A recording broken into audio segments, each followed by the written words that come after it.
Hello. I'm hoping this is working. It could very well not work because I am a absolute noob. Right, let's do this. Let's do this. And I'm going to leave you for a second and just make sure that that is working before we start.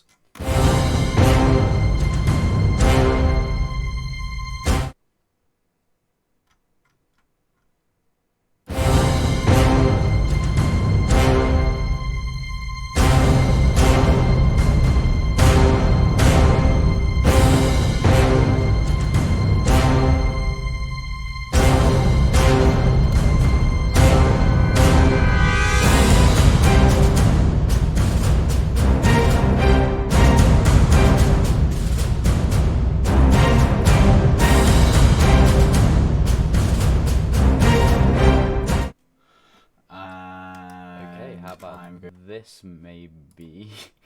I'm so bad at this. How is that? Is that Robofella or is that not Robofella? I don't even know why Robofella exists. I don't understand it. I don't understand OBS basically, and for some reason, OBS makes Robofella exist. Right, that's my test done. Let's have a look. Did that work? It's good.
Right, hello. I'm hoping that this is going to work if I go over here and I go ahead and go on a skirmish and I just play around a little bit, that this is going to stream. Just making sure that no technical difficulties arise during the game. Of course, Denethor. Of course, 4,000 resources, because that is what pro players do. Okay, so as long as that's working, we should be good and ready to go.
Okay then, guys.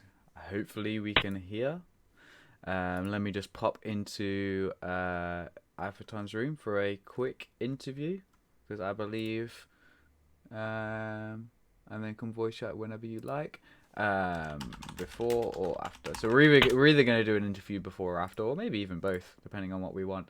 Is everything okay so far, guys, with the stream? I'm hoping that we don't just absolutely fuck up like always. Is Robofella real, or does he no longer exist? Like, I hope he doesn't. It should be a black screen for now because the game hasn't started.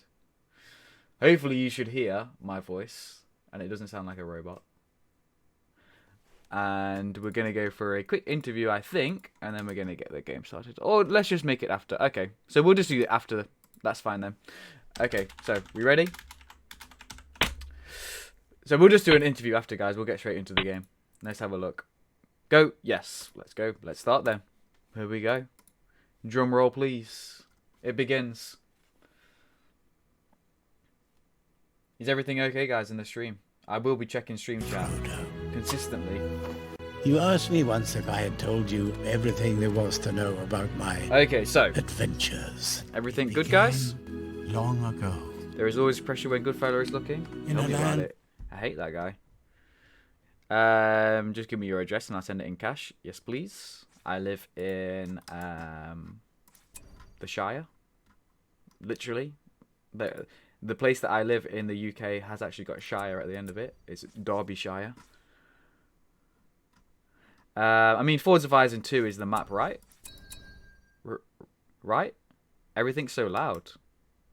These game ranger noises are so loud. Okay, let me, I can fix that. That's not a problem. I know what I'm doing. I know exactly what I'm doing. That is not a problem whatsoever. Let's just, hang on. Okay, that's fine. I'm just going to turn you down. And let's have a look at maybe like this. Maybe even like this. Hopefully that is better, guys. Let me know if that is okay compared to my voice. What map are we on? Map is Westfold, right? Let's go ahead and go on Westfold then. Everything good now? Goodfella says he hates me. I don't hate you, Max. I just don't want you to beat me in the tournament. Everything's so loud. Is this any better, guys? Let me do a quick check. So that bling sound shouldn't be too bad now. It's nice. Nice.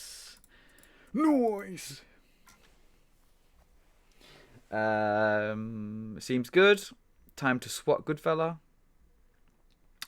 Let's see. Aiphaton has loosened his bladder, but he still has pressure. Yes.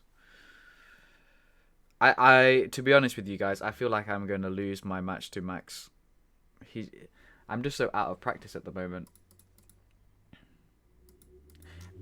So let's have a look at the factions. I mean, I know the factions, but I mean, let's build some anticipation.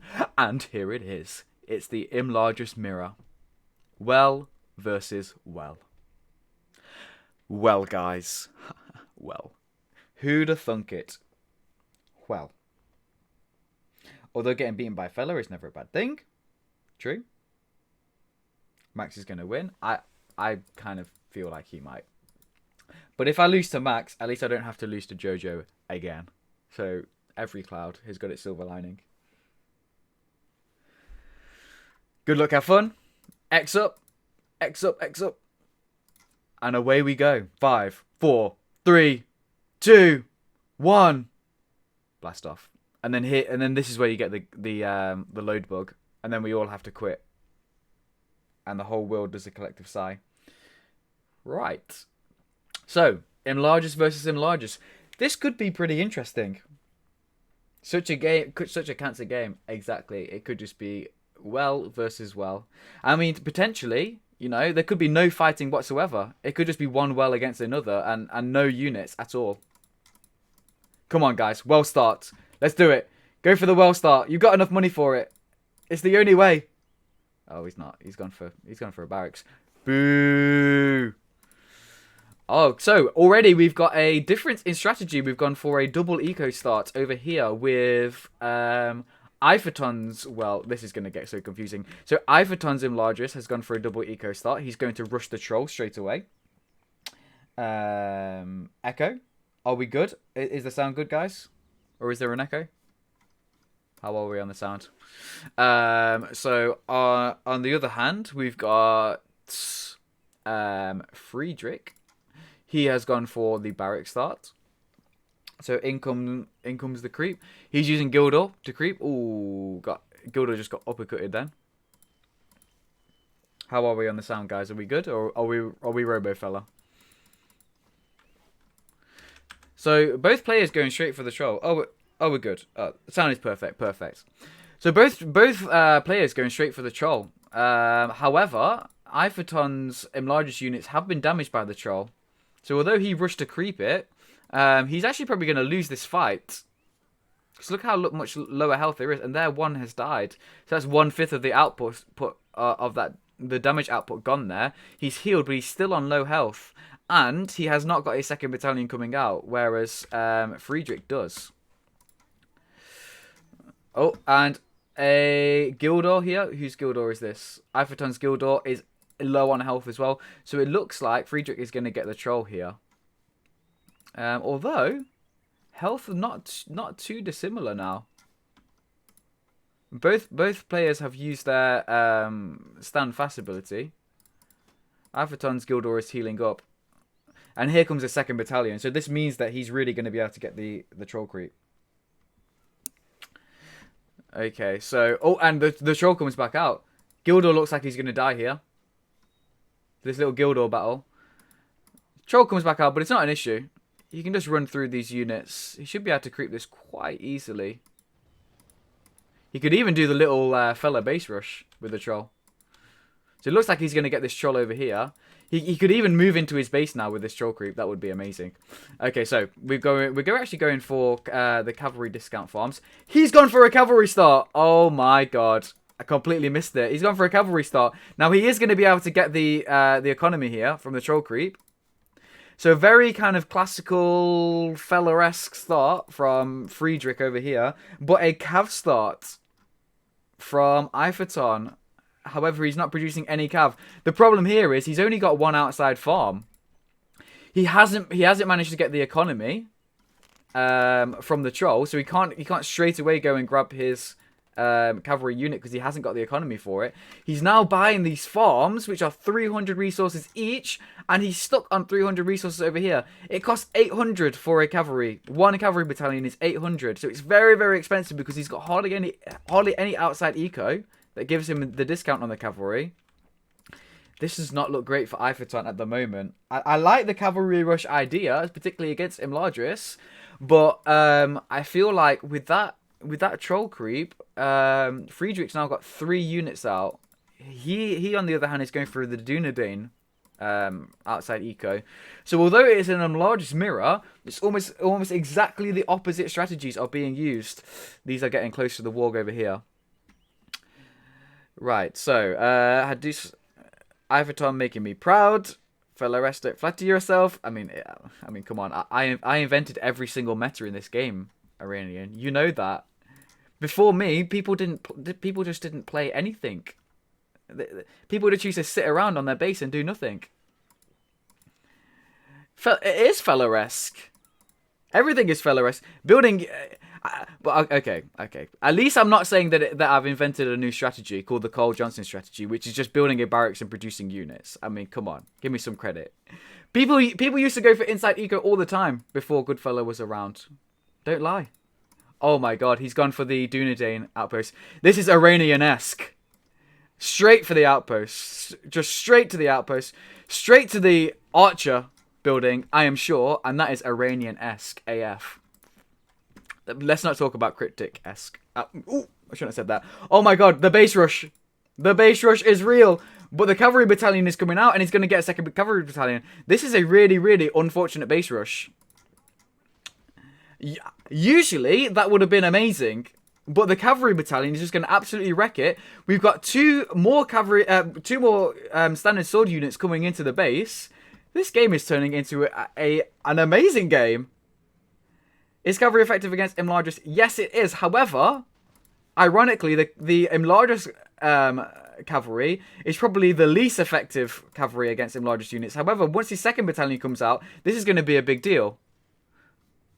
Right, so he's just used his heal. He's got Breeze of Manway as well, which could be a big deal. He's attacking the Citadel.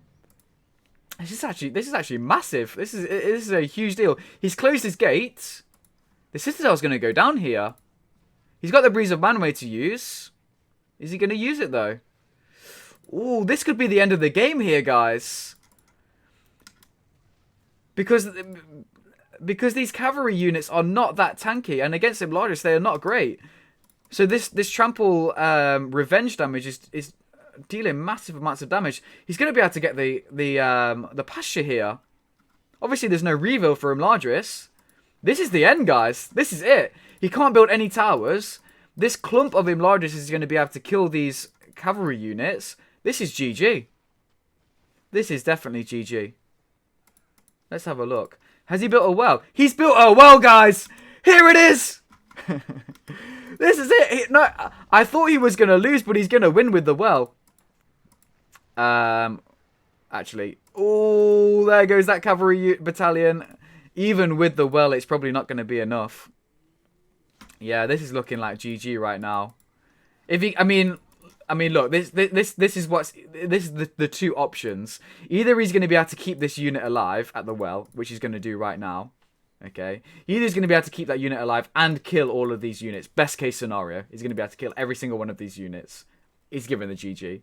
Even if he did kill all of these units, like, look, he's producing more. He's producing pikes, and that's it. GG.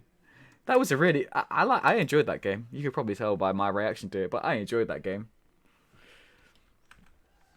People tend to play only archers. Didn't know that you invented it, Dane. Well, you do now. Yeah, you do now.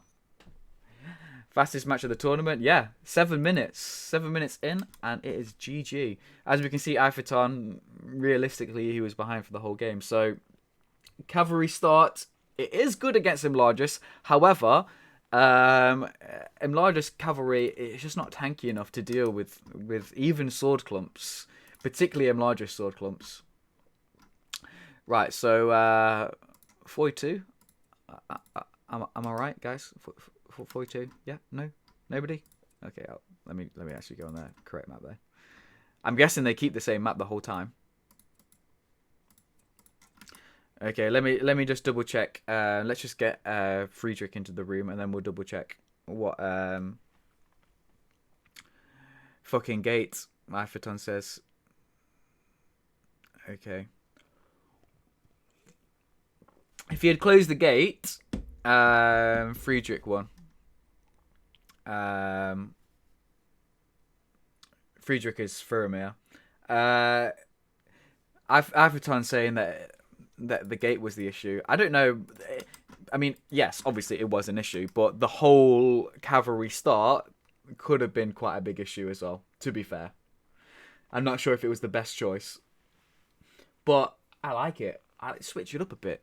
That's what I like to see. Redefine the meta, guys.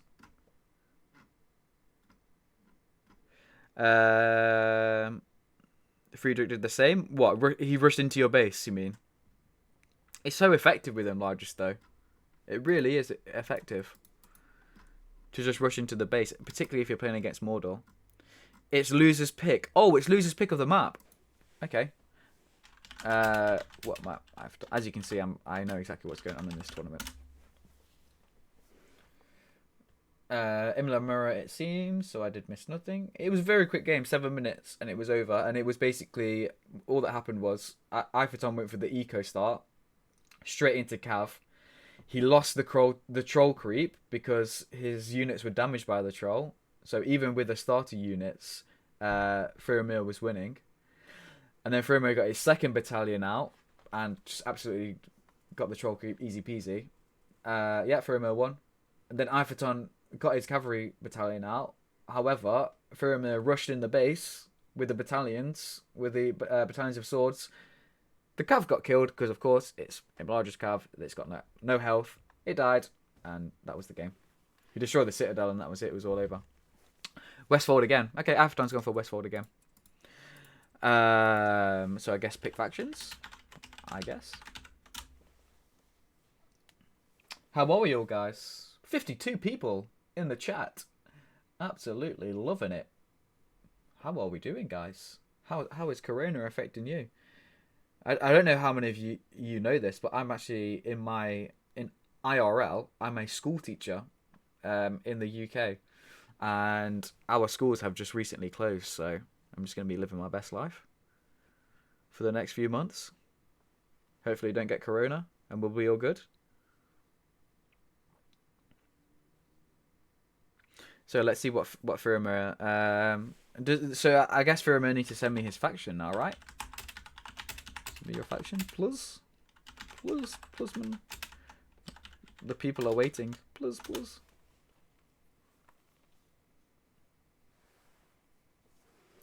Let's see what chat's saying.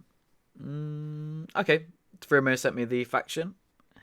What's our predictions, guys? Do we think Aiphaton is going to pull through? Is it going to be a 2-1 or is it going to be a 2-0? Or is it going to be 2-1 even to Firimar? Aiphaton had lactose intolerance. They're not allowed to pick a faction twice. No. So they are going to change their factions now. Can't play the same factions. Supposed to be different. Good. Everything knows the rules. Yes. I'm glad that the chat knows the rules more than me.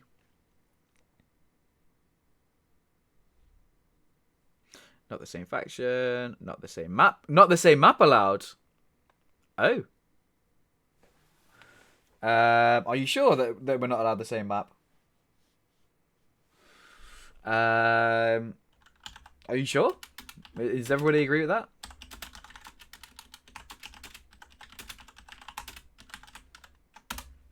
I'm sure this is very entertaining to watch.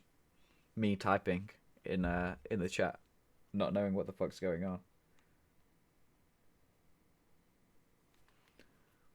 I don't know why these guys... You can choose whatever you like. According to Aiphaton, I believe him. Hashtag Team Aiphaton. Hashtag Team Goodfella. I mean, I've been trying to get this hashtag going, and just nobody's taking it up. Like, where are all the hashtag Team Goodfellas? It's like in the final against Elendil, all I used to see was hashtag Team Elendil, and I was just sitting there, like, what's going on? Why does nobody want Goodfella to win anything? Especially when I'm the best player, a Dane player who's ever lived. It's like, come on, guys. Where's the support? Every faction can only be played one time. But what about the maps? Are the maps... They have to pick another map. Oh. Have to pick another map, apparently. Not my tournament, not my casters. I mean, we could just go to the default map. 42. Oh, 41. Close enough. Right then, so we've got Aiphaton playing Rohan. And Firimar, I can reveal, is going to play... Can we guess? Can we guess? Rohan versus... What do we think, guys? Before it comes up? What are we saying? Rohan versus... And there it is. Isengard. Das ist sehr, sehr kaputt. Firimar ist kaputt. Firimar ist tot. Gigi, danke, guten Nacht. Oh, 9. 999. Right, let's go. Rohan versus Isengard. So, I mean, he did a cavalry start to begin with. In the first game, second game, cavalry start is basically GG. Am I right? Forts of Eisen 2 is not in the map pool. Yeah, I know. What a piss take. It should be. It's the best map ever. Ask Dimitri. So the question is, how is Firimar going to cope with Rohan? That's basically the question that we're all going to ask here. The game is Aiphaton's to lose, definitely. He's not going for a cavalry start. He's going for a flour mill. Okay. And what is he going for? He's going for an Uruk pick start. I mean, okay, I guess. I mean, it's kind of, oh God. But to be fair, he's not gone for cavalry yet, so I mean it could be okay. Let's have a look at the powers that we've gone for. So we've gone for draft on the flour mill, so that if you didn't know, because you're a noob, draft just makes it that the peasants and the farmhands, they come out with actual proper stuff and not just hammers and sickles. So here we've got Isengard creeping the Wildman. He's grabbed his farm. He's gone for mine shafts. He has not gone for the lumber mills. She's going for the Hunter's spam.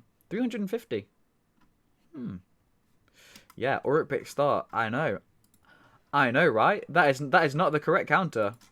Surely he's got to go for wargs. That is the only counter. Unless Aiphaton just does not produce any cavalry. Which, I mean, it's possible. Here's little old Mary.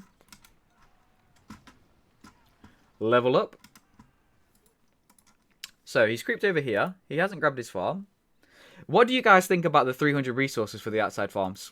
I'm just going to ask that question. What's your thoughts on that? So Pike coming out straight away. Clearly Aiphaton is thinking the same thing. Like, Warg start is surely the only viable start here. And he's thinking that he's going to go for Warg straight away. So maybe it's like, you know, it's like a little duke. It's like, you think I'm going to go for wargs, but then boom, I've got like 10 scouts in your base. I'm Bill Fernie now, and I'm just going to destroy your citadel. I mean, maybe Firimar's just got one strategy. Make swords, and then rush into the base and kill the citadel. And it's a legit strat, guys. I beat Sawman with it the other day. And he was pissed AF.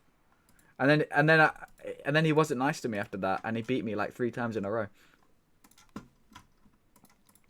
He's producing more swords, but still no cavalry. Let's have a look at the resources. 932. It looks like he's going to try and go for the exile camp. That's what I would predict.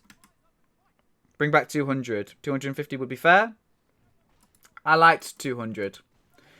Sometimes these days, I don't even go for the farm. Like, I mean, it's still quite rare, but sometimes like 300, it's like I'm not even going to go for it because is it worth it? When the inside resources are 400 and they're so much safer than 300. Right, he's going for the troll pit. If Firimar can come in and stop him from harassing the trolls, maybe he's not going to be able to get that exile camp. He's just spent a lot of money on something. What's he just? He's just bought gambling, guys. He's just bought gambling. If he had scouted with Merry and looked in his base and seen that it was a Uruk pick start, the game would be over by now. But no scouting. This thing is kind of a little bit overpowered, IMO. The knockback from the hunting arrows. I can even knock back cavalry. However, he's managed to get the troll creep. Almost all of it. Ooh, Firimar just stole 2 of those resources. And he's on quite a lot of money now as well.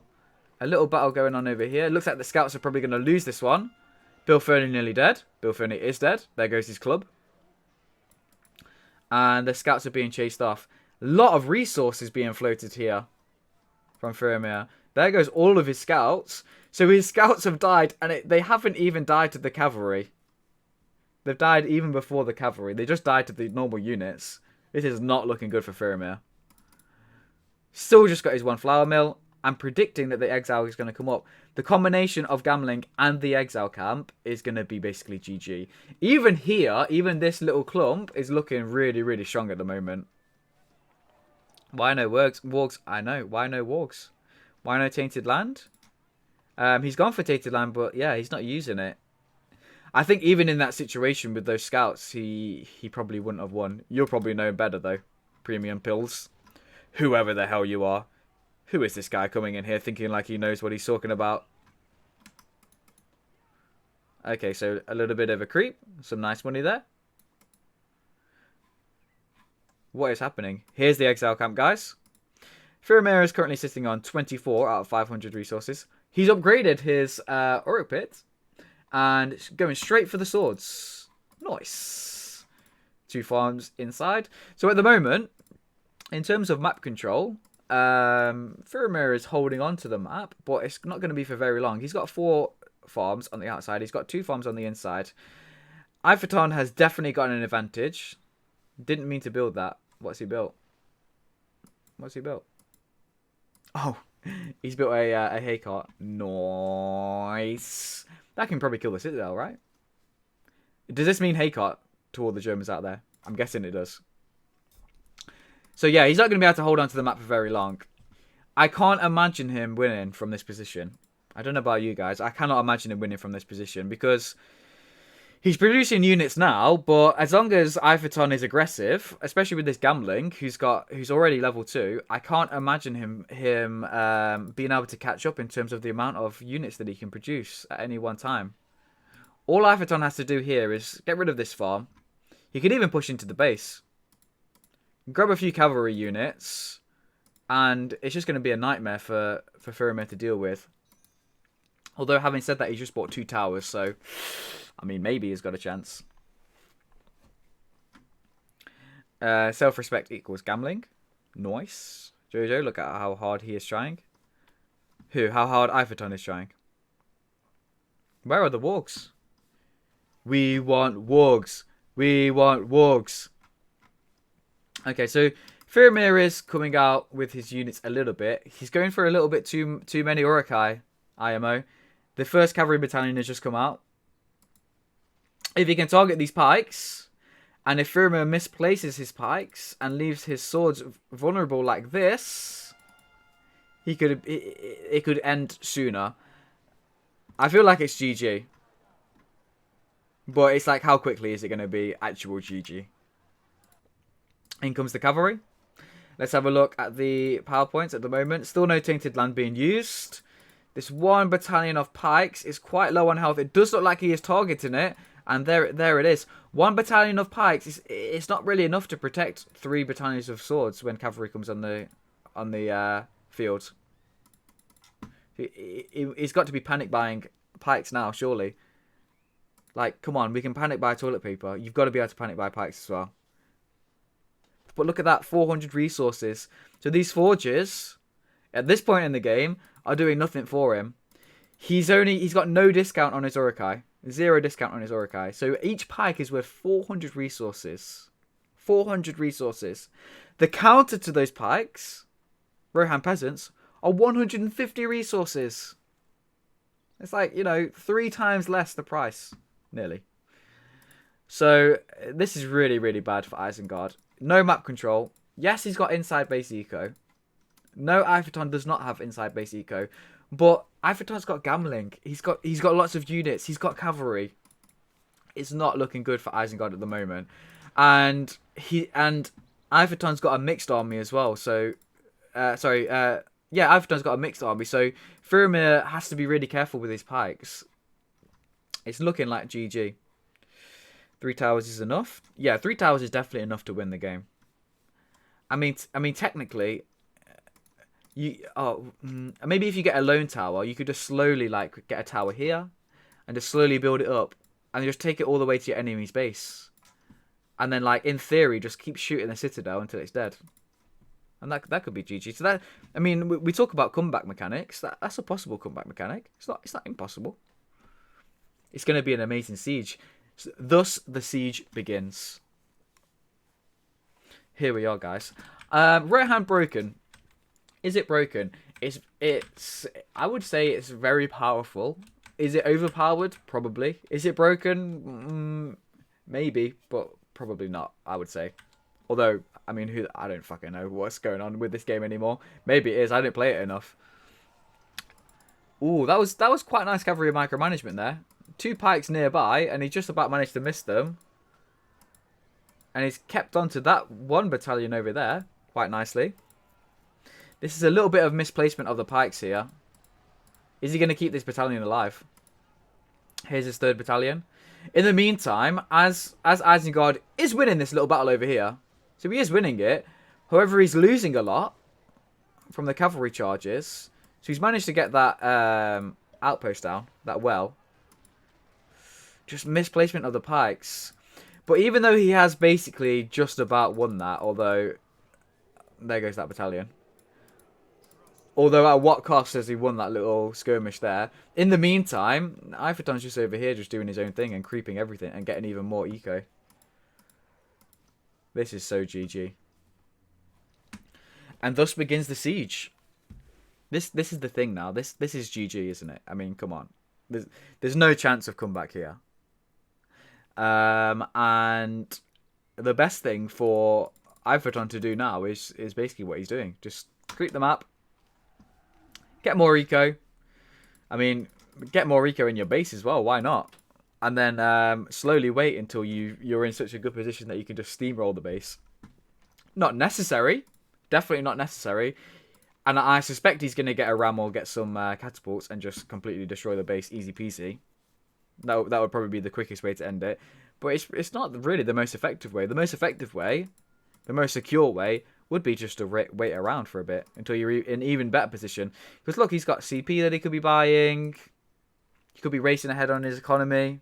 He could be getting some cavalry archers. I mean, why not just to secure his position? Yeah, amazing pipe positioning. Very effective gambling. Chilling with the wargs. But he doesn't even really need gambling at this point. At least he's leveling him up. What level is he on now? Level 3, nearly level 4. So he's nearly got his gambling's horn. I mean, Boromir ripoff AF. But he's got his gambling horn. So what's he going for? He's going for the recruitment camp. And he's gone for a battering ram. Recruitment camp increases the training speed by 50%. So it looks like he's going to go for a ram rush.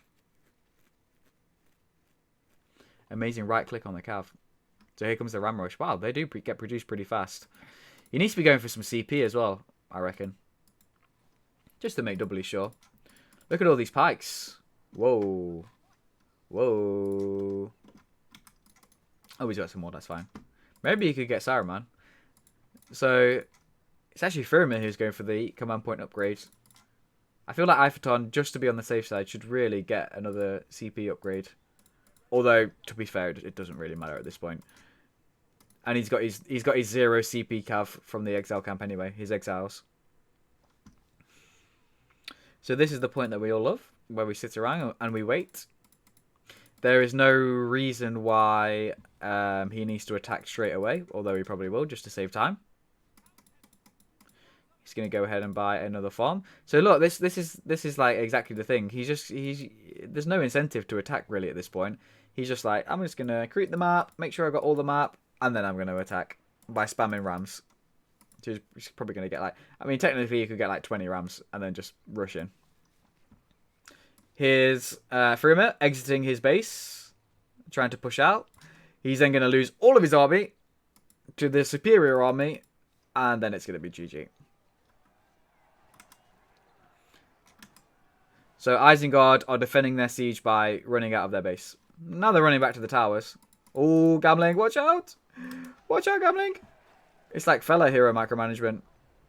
Tainted Land, nice! Potential comeback, maybe, from the Tainted Land.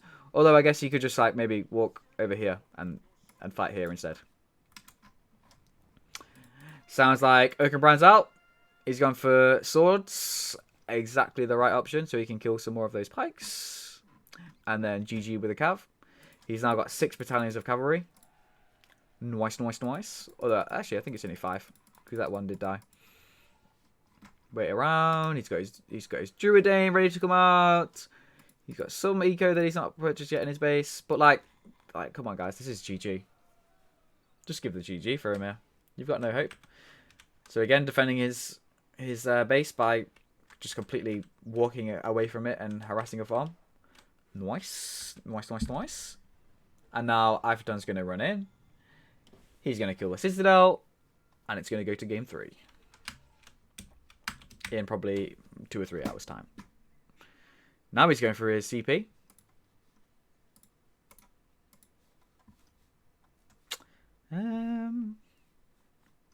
So.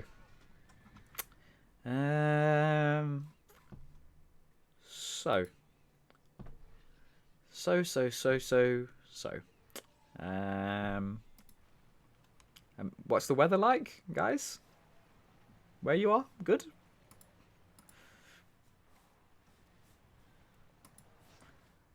Look at this. Look at this pike placement.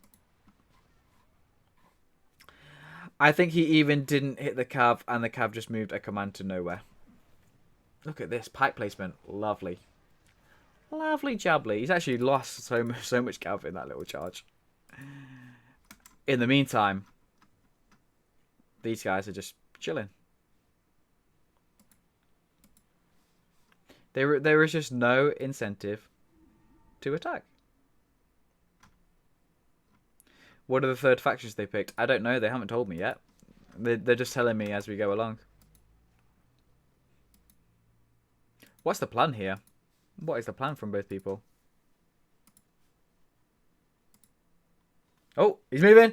He's moving in. And now, if Firimar wants to be an idiot, he's going to go ahead and kill the rams. And then he's going to have to produce a whole lot more.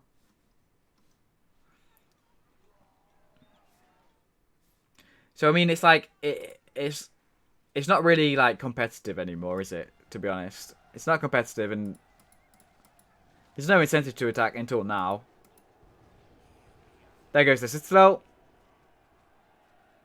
That's GG. Cavalry can come in here and just completely wreck this. Oh, it's level 5 now. Cavalry can get his level 5 horn. Here comes the rams. Destroying buildings. Like rams do. Kablamo. Kaplawi.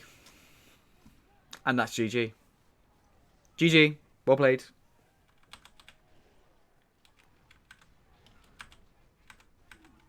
Sehr gut. Aiphaton ist ein sehr guter Spieler.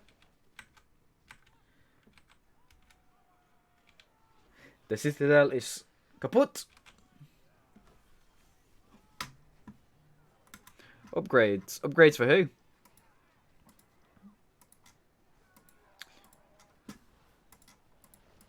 Oh, hang on, guys. He could potentially win this. He's rebuilding his Citadel. Oh, my God. And there's the GG.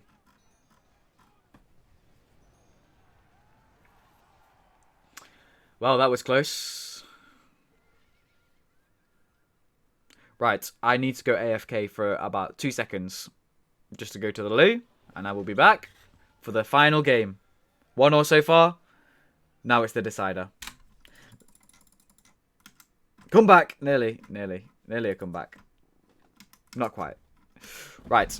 I'm AFK 2 secs, and I will be back. Ladies and gentlemen. Well, let's be honest. Just gentlemen.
Right, we're back. Let's do this. Oh my god. So, last faction choices. Edoras, nice. Yes, it's now going to be a 2v1. Okay, so Firimar has not yet told me his faction, nor has Aiphaton. So let's see what they pick. Totally fair. 1 versus 1 map. Yup. Yup. Noise.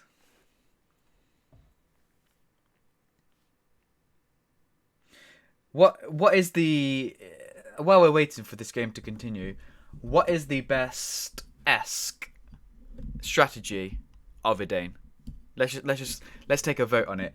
What is the best strategy? Is it Feller-esque, where you play like an absolute beast for the entire game and you just destroy your opponent in 2 minutes? Is it Iranian-esque, where you go and build 50 million zillion quadrillion towers and then you camp at them next to a well? Is it Dimitri-esque, where you fortify your base with Gondor and then you get Denethor and then you sit him on the wall and then you destroy all your enemy's catapults so that you don't win but neither does your enemy? Is it Cryptic-esque, where you buy a bunch of units and move them around all in one big lump? Is it Moga-esque, where you lose? Is it Spartacus-esque, where you build units? What's the best esque? Is it JoJo-esque, where you just win all the freaking time? What's the best esque? Oh, nice. We've got Gondor versus Lorien. And we're going on Brandywine. I actually really like Brandywine map. I like it.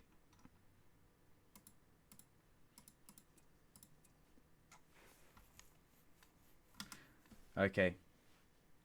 Let's do this.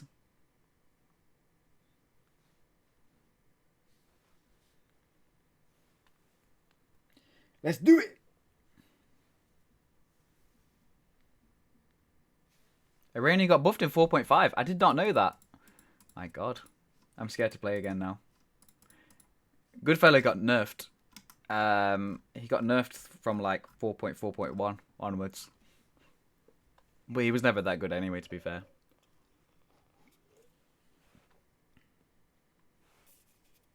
Elendil-esque. I don't know. What is Elendil-esque? Maybe Elendil-esque is like... So he's on the beta team. He's on the Idane team now. So maybe Elendil-esque is just literally change the game so that your strategy will win every time. I mean, it's possible. I'm not saying that he does it, but it's possible that he could do that. Yeah, you don't see Lorien too often now. I feel like Firimar is, because maybe he's not as used to the meta. He's kind of using factions that are not particularly considered good at the moment. But it's interesting to see them being played in the tournament. I mean, so I mean, only like for example, Isengard is not considered particularly good because of their early game, and Lorien, I'm pretty sure at the moment is not considered good.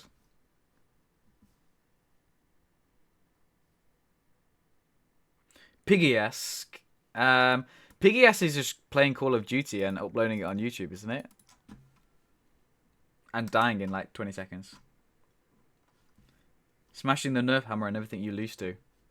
Perhaps. So, here we go. 2 farms for Gondor. I feel like Gondor has a massive advantage in this matchup. And I don't know Idane 4.5. But I still feel like he's got a massive advantage in this matchup. What do you think, Jojo? You'll probably know the most out of all of this. I just feel like sword spam, base rush, GG. That's basically it, isn't it? So Lorien's going over here and creeping. He's not going to grab this farm. He's got 200 and 300 now resources. He's gone for the Mystical Stream as his first ability. Not the strongest first ability in the world, I've got to say. Although, does it unlock better things down the road? I'm not quite sure. I can't really remember. So here comes the Horn of Gondor. I would say probably a better first spell than Lorien's. Treeping the Kroll. Treeping the Kroll. He's treeping the Kroll, guys. The Kroll is being treeped. He must have watched that video by that guy, Noob Fella, how to creep trolls. Because before that video, people just didn't know what to do. They used to just like stand near it, and they used to like lose heroes to the troll. They used to like lose units to the troll. They just did not know how to creep anything before that video was made. So luckily for Firimar, he must have watched that video.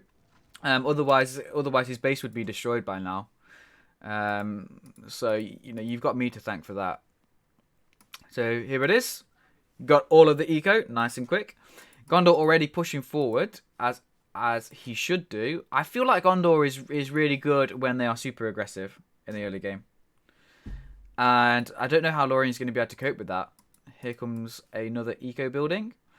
So Gondor's coming in here now, getting ready to harass. With 3 units, which is a big deal.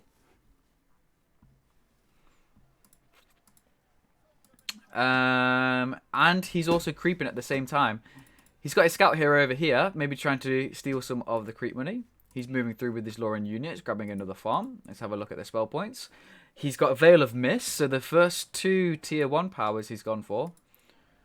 A little bit of a, I'm going to throw things at you battle between the 2 scout heroes. Lorien coming back, perhaps to defend over here. Gondor's just very, very strong in the early game. Pippin using his speed boost over here, but also, whoever this guy's called, Rumil, also using his speed boost. So both should be fine. It looks like he's going to try and steal the money, although he's run too far away now. If Gondor attacks this, he'll be able to get it in enough time. Gondor, again, harassing over here. Plenty of Lorien units. Rumil looking like he's in trouble. He's coming back round. Is he going to get any eco? Is he going to be able to do it? Go on, Rumil. Go! He's ate some lambus bread, guys. My God, he's going for it, and forget it. Oh, but Lorien has pushed back Gondor, so that first little push into Lorien's territory has just about been pushed back. Although he's used the Horn of Gondor and he's put them in the stack. Especially seems though, I mean, Lorien outnumbers them a little bit, but they're not surrounding them, and Gondor's coming in. Although, oh, look at all of those swords that just lost to that. They were just killed by that warg. Oh, nice. The barrage comes in. The knockback. And Lorien is forced to retreat. This is not looking good for Lorien. In the meantime, Gondor is in the middle harassing that farm. And he's creeping the wargs with the pikes over here. He's going for cavalry. He's got plenty of resources and a little bit of command points freed up to be able to get that cavalry. As long as he's not still producing units, he's getting another Gondor unit that might give a little bit of issues with the command points. Although he's got a storeroom coming up, so very nice macro management at the moment. I don't know. He could have done, but he didn't join. Well, I didn't mention it. Maybe in the next one, he'll have to come and co-commentate. The next game that I'm streaming, guys, by the way, is tomorrow at 2 p.m. Central European time, which is 1 p.m. In real time, aka Greenwich Mean Time. So I like Aiphaton's play here. Although, oh, he just lost his Pippin to 2 wargs. Rip. And he hasn't got that many pikes to kill these wargs off, so he's actually going to lose a little bit. Oh, not too bad. He could go and creep now. Some archers coming out for Lorien. The first cavalry battalion has just been produced, as you might have heard. He has got 0 pikes, which is nicht gut. In fact, it's sehr nicht gut. The cavalry... Oh mein Gott. Oh, 9. Ah, the cavalry. The 9 Piken. Oh, 9. Das ist sehr kaputt. Sehr tot. He's going straight for the archers here. So he's running straight in. These archers are dealing quite a lot of damage, but they're going to be rip in about 3, 2, and kablamo. Although the speed boost, they're running away. But this is the end. In the meantime, though, Lorien, a little bit of a skirmish over here, and they're doing not too badly. They've actually won that little skirmish. Quite a few Gondor units were died over there.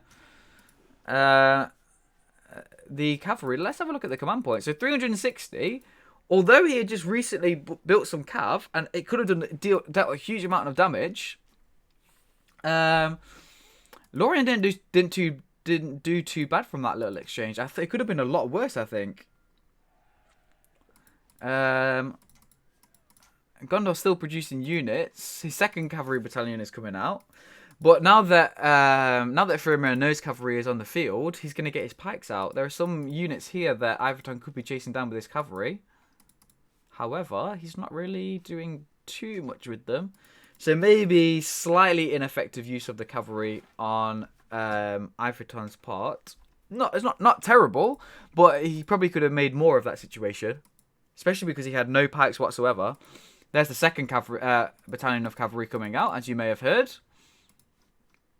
So he's still doing a little bit of damage here to the swords. These archers that he targeted are still almost more than half the battalion is still alive. Bit of misplacement. Oh, the Pekin 9-9. Oh, the cavalry is fine. The Klinger. You see, guys, I'm learning. The Klinger is still alive, I guess. Okay, so the only problem is that like Gondor's infantry as well is so strong against Lorien. So Aiphaton's got better infantry, and he's also got 2 battalions of cav. So although it wasn't the most effective use of the cavalry, it doesn't really matter because the decision to go for cavalry alone is going to be enough to win. And I like this choice as well of going for rangers because as soon as you get rangers and you can target the pikes with the cavalry, then it just makes cavalry even stronger. I'm gonna go out there and say that that's Filaresque as well. To go for archers and cavalry. What a genius move that fella invented. God, that guy is so amazing. And he's so handsome too. Bjorns! That's not Filaresque. Apparently fella hates Bjorns.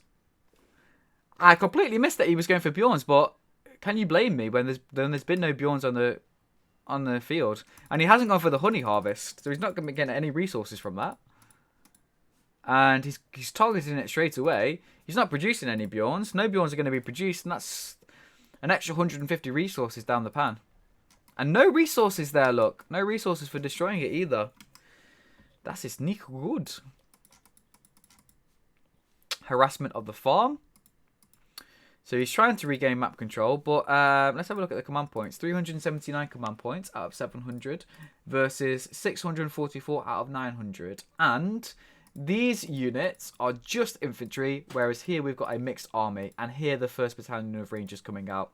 It's looking very, very, very much like Aiphaton is in a very strong position, and it looks like he's probably going to pick up the big fat W here.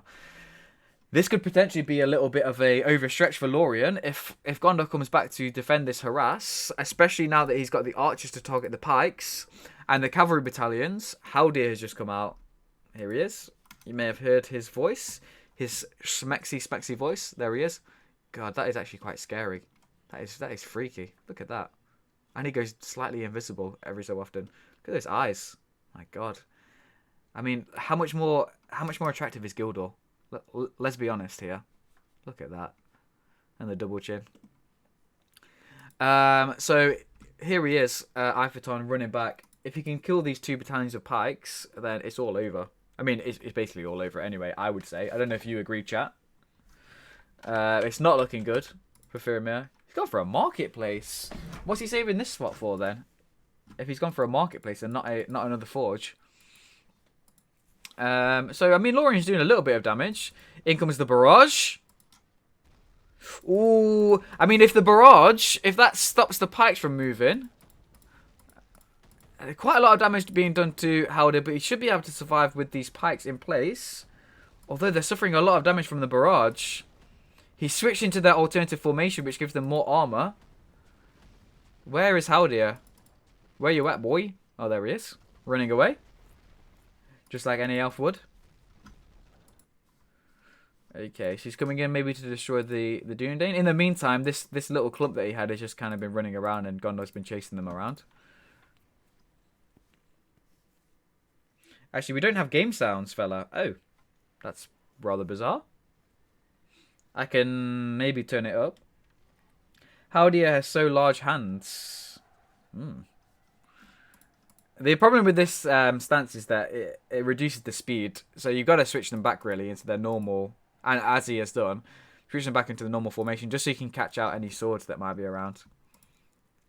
2nd Battalion of Rangers coming out.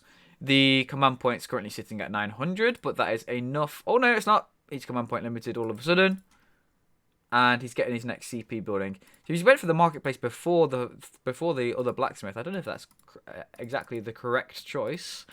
But it doesn't really matter at this point. I feel like he's winning in terms of the macro anyway. Oh, 9! The beacon! The beacon! The cavalry! Oh! Oh!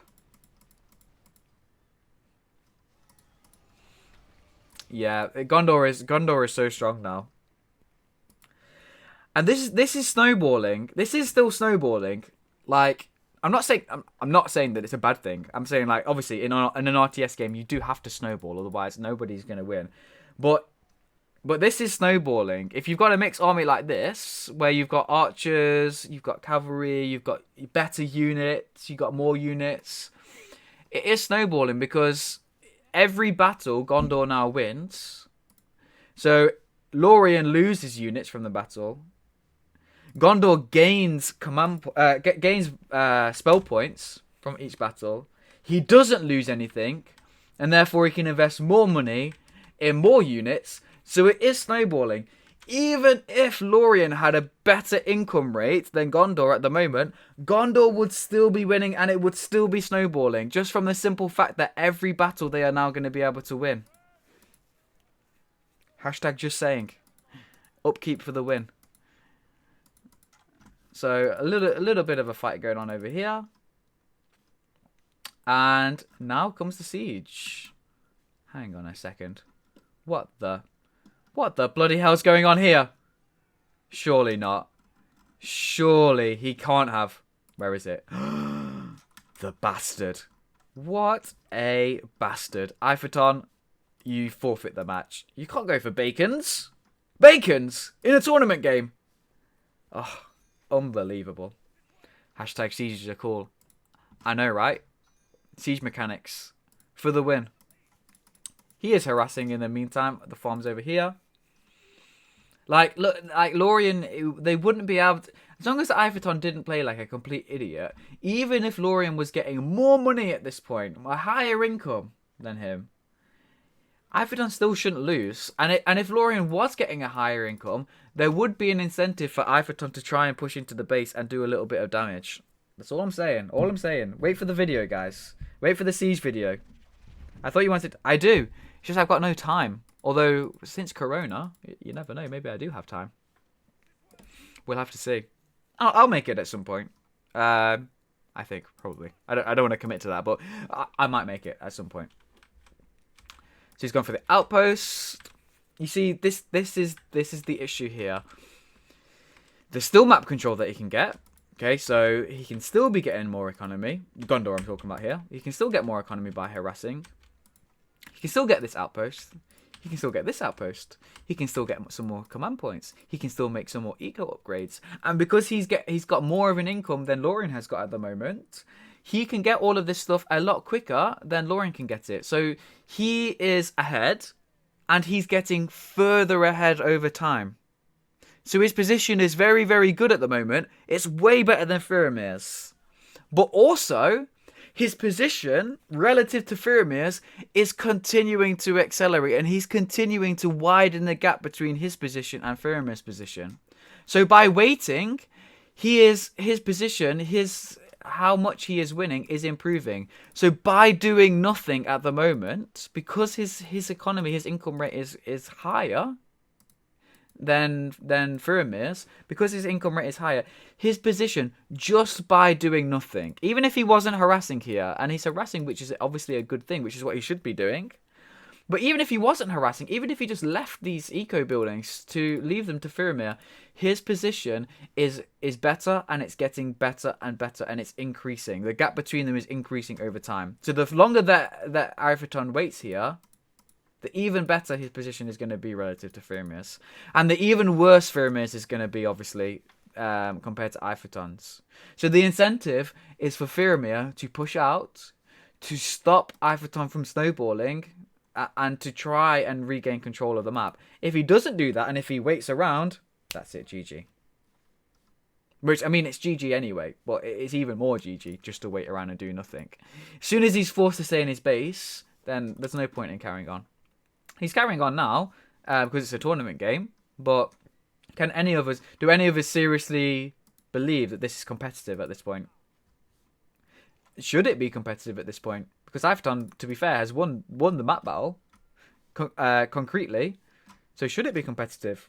Maybe not.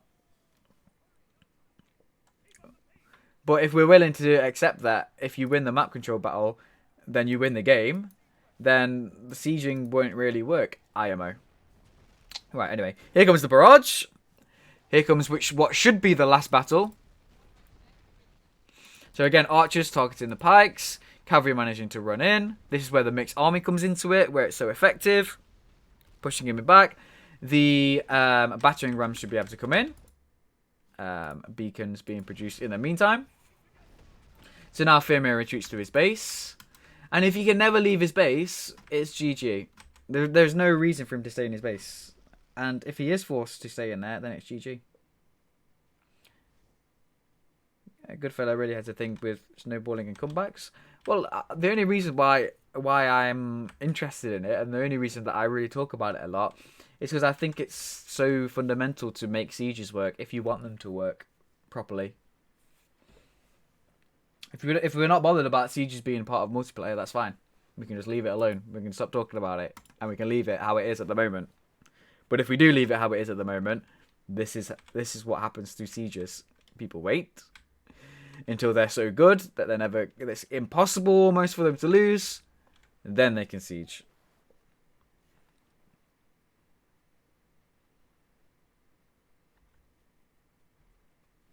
The loser by changing the rule of physics. I mean, okay. I mean, some people think that even inflation, even just inflation, means that like it's better for the person who's losing. That doesn't make any sense, guys. Like, that makes zero sense. If you start losing, it doesn't mean you start winning. Anyway, so he's gone for the siege shield, and again, like, I like these things. I like these little extra siege units that are being put in place by the Indane team. I really like the ideas behind them. However, they're kind of irrelevant, in my opinion, because like sieges aren't competitive. So this little extra boost, what is it that they get boosted by? Reduced archery damage. I mean, it's nice, but it's not that important. And there we get the GG. So well played, Aiphaton. Nice game. Even nicer siege. GG. And Aiphaton moves on to the next round. Nice. But is Indane a game about sieges? No, it's not. It's not a game about sieges. Is it a game about map control and sieges? It can be. Or is it a game just about map control? I'm completely fine if it's a game just about map control, which it currently is. Would require total rework of Indane? Possibly that it would. You have enough problems trying to design a good normal gameplay, so why bother to make good sieges? Very good point. I completely accept it. It may not be worth it to even bother to try and do it, which is fine. Map control doesn't have to matter, but it does matter. It almost always matters. The only time where it doesn't matter is if someone does a base rush, because they've got a larger army and they just rush into the base and they destroy the base. Then map control doesn't matter as much. But every other time, it does matter. Anyway, good game. Very good game. Yes, so Aiphaton progresses to the next round. Hopefully I will see you all again tomorrow at 2 p.m. Central European Time, aka 1 p.m. Greenwich Mean Time. GG, well played. It's been a delight to have you with me. It's been a delight to chat to you all. GG. Can we get an F in the chat for Firimar? So I'll see you all again tomorrow, I hope. Thank you. Thank you. And yeah, see you again tomorrow, I hope. lovely to spend time with you during this outbreak. And I will see you tomorrow. Bye, guys. Bye. I'll make that siege video hopefully one day. Bye.